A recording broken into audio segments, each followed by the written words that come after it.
Ajá, listo. Ahora sí estamos grabando, Luis.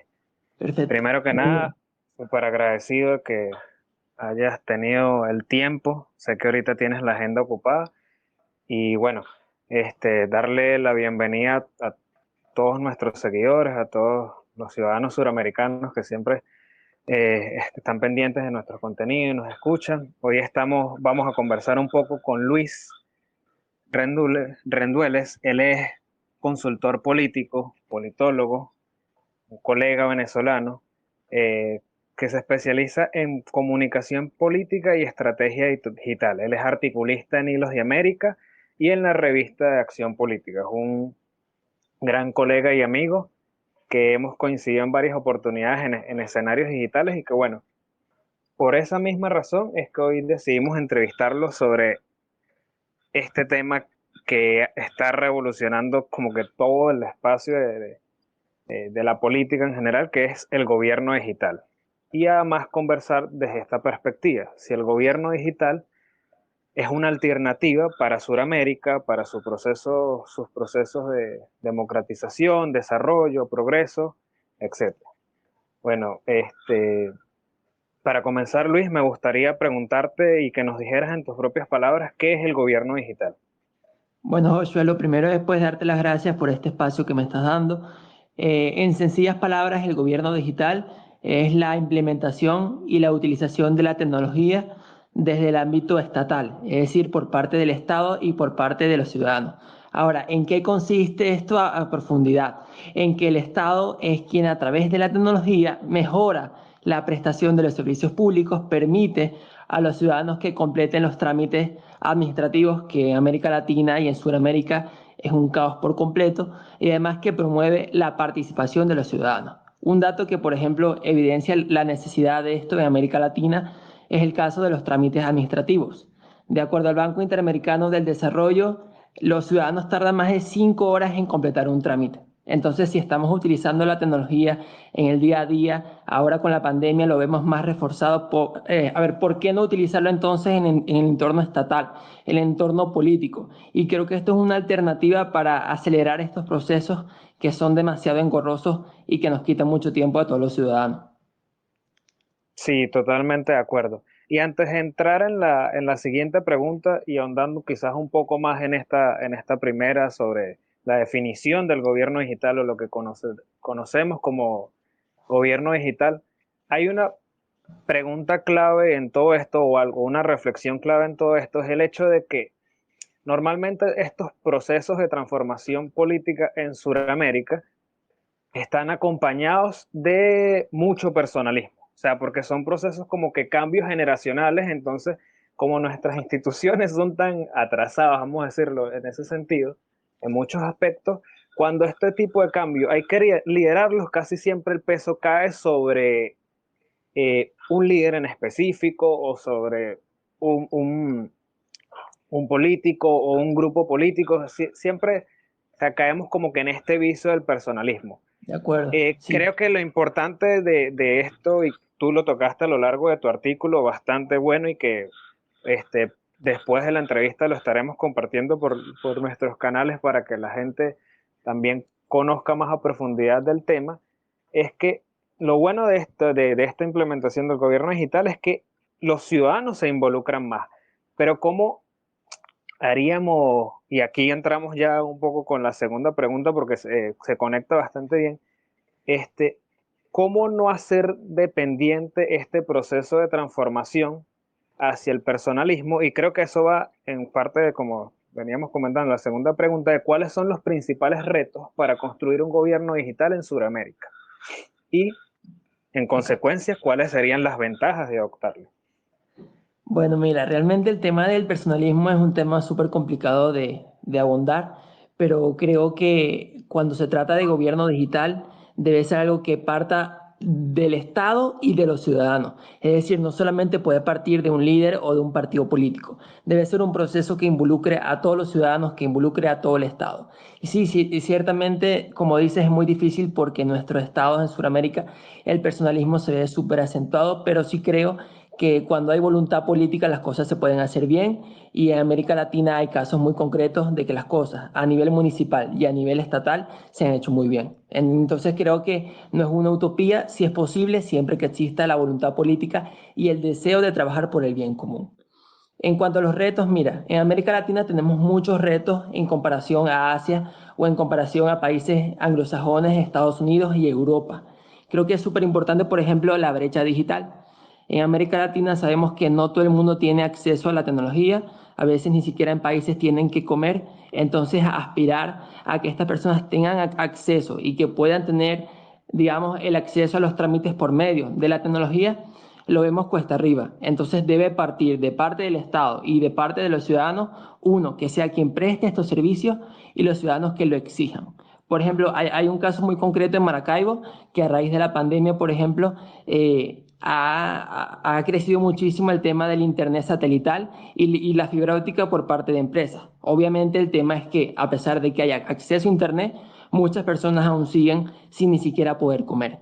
Otro de los aspectos súper importantes es la falta de capacitación de los servidores públicos. Si apenas van a los trabajos, si apenas cumplen su trabajo como lo han hecho durante 30, 40 años, es muy difícil que aprendan a utilizar la tecnología por sí solos. Entonces el Estado también tiene un papel muy importante de enseñar y de capacitar a estos funcionarios a que puedan realizar el tema de el gobierno digital, que sepan atender los trámites públicos, que sepan responder a las demandas ciudadanas. Y de hecho, esto lo vemos muy difícil, pero se han estudiado muchos casos de cómo implementarlo. Entonces creo que si los gobiernos realmente tienen una voluntad política y quieren hacer las cosas bien, esto se puede hacer.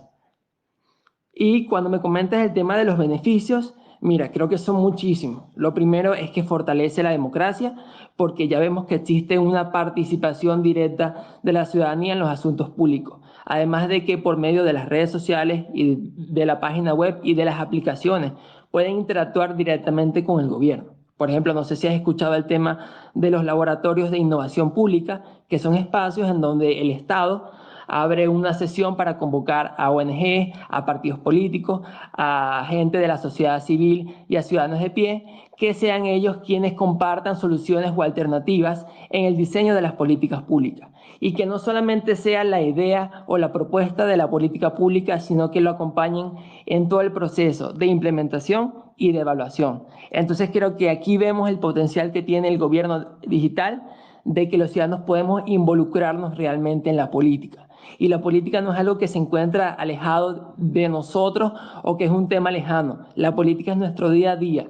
Y en la medida que nosotros entendamos cómo utilizar la tecnología para acercarnos a la política, construiremos mejores sociedades mucho más democráticas y participativas. Sí, totalmente, totalmente de acuerdo. Y bueno, ahí adelantaste parte de lo que sería la tercera pregunta, la tercera interrogante sobre todo esto, que es el hecho de cómo involucrar al ciudadano en este proceso de transformación digital del Estado, de modernización del Estado, y más importante aún, el hecho de, y bueno, quizás también quizás puedas ahondar un poco más en ello, de cómo puede el ciudadano involucrarse por su cuenta y acelerar este proceso, porque siempre hemos visto que desde vamos a decirlo así, desde las esferas del gobierno, en, en varias ocasiones, en distintas latitudes de nuestra región, siempre hablan de llamar a la ciudadanía a involucrarse en el proceso, pero hemos visto poca motivación por parte de los ciudadanos, o en caso tal de que exista tal motivación, se ve frenado por la misma, como por el mismo roce de lo que es la cotidianidad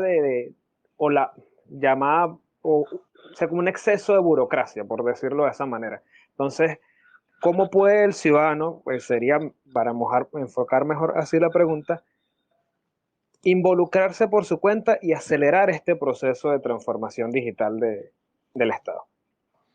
Bueno, mira, como te comentaba, la condición sine qua non es un país democrático, un país en donde se respeten primero las libertades y se les dé acceso a los ciudadanos a participar. Por ejemplo, en un país autoritario no vamos a ver estas posibilidades de que la gente pueda participar abiertamente y expresarse abiertamente, y menos en temas que tengan que ver con el gobierno. Entonces creo que es muy importante primero eso, entender que es importante que haya democracia y que haya una voluntad política.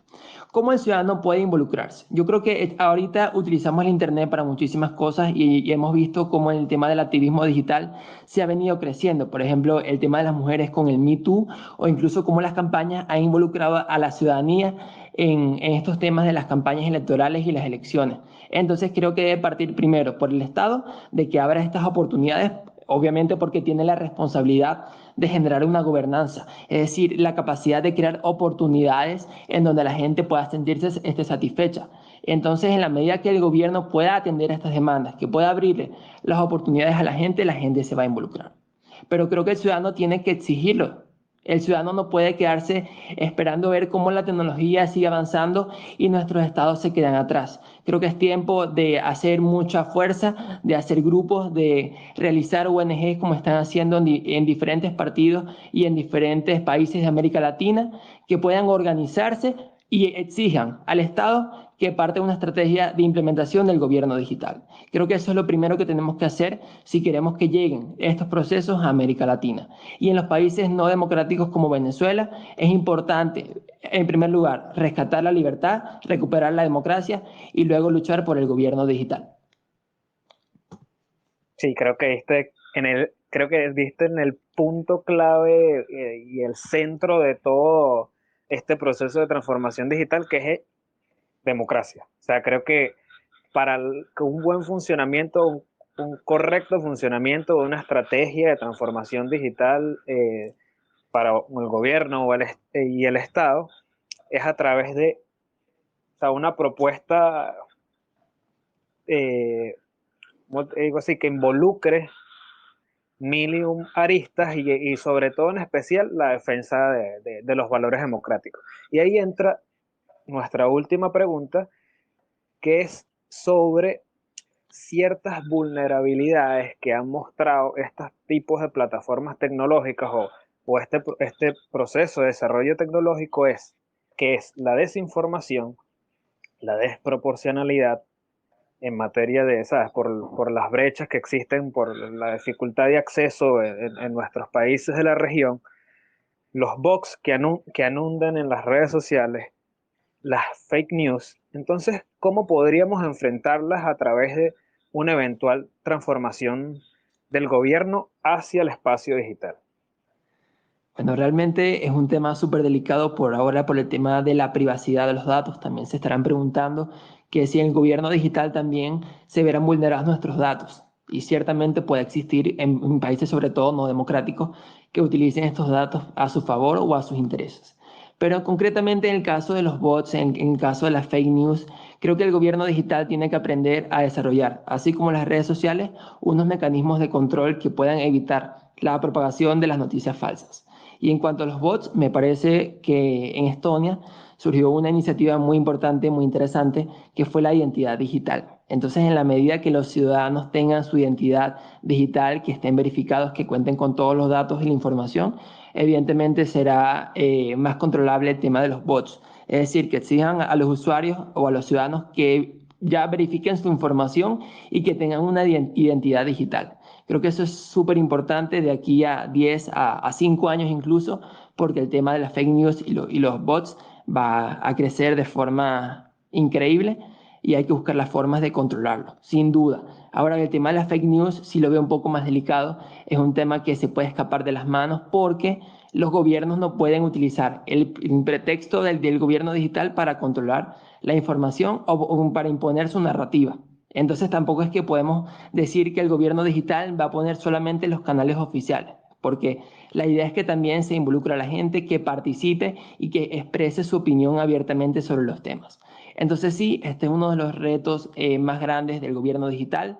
No hay mucha literatura sobre estos temas y creo que es importante que la gente que se encuentra estudiando estos temas del gobierno digital y se encuentre implementando planes nacionales de implementación, comience a ver que esta es una problemática que nos va a afectar en los próximos 5 y 10 años. Excelente respuesta, Luis. Yo creo que cristalizaste bien eh, la importancia de lo que es una sana relación entre lo que sería la ciudadanía y el gobierno y el por qué incluso en todo proceso de transformación, incluso tan actuales como lo es el gobierno digital, es importante estrechar cada vez más esas relaciones y sobre todo que sean relaciones sanas y productivas. No me queda más Sí, que mira, y sobre agradecerte todo por que, por ejemplo, hay veces como en Uruguay, en Argentina y en Brasil son casos reales, es decir, no estamos lejos, se puede lograr. Es lo que también quiero expresar en esta pequeña entrevista, en esta pequeña sesión.